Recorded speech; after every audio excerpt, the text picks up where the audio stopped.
নারীকে ভাঙা সহজ হলেও জুড়ে দেওয়া অতটা সহজ না।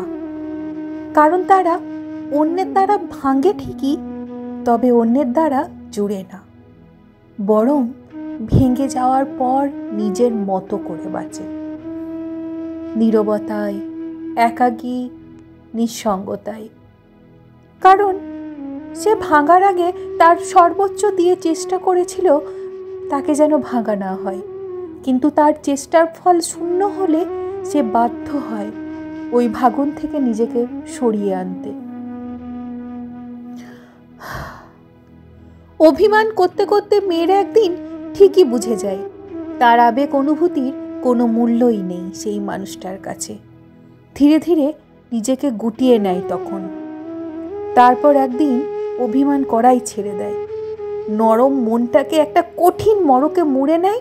তারপর তাকে কে ভালোবাসলো আর কে বাসলো না, কে পাত্তা দিল আর কে পাত্তা দিল না, তাতে তার কিচ্ছু যায় আসে না।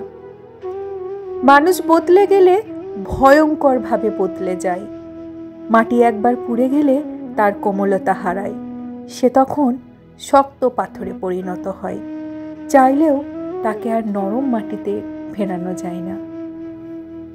লেখা, সংগৃহীত, কণ্ঠে আমি ঝিলিক।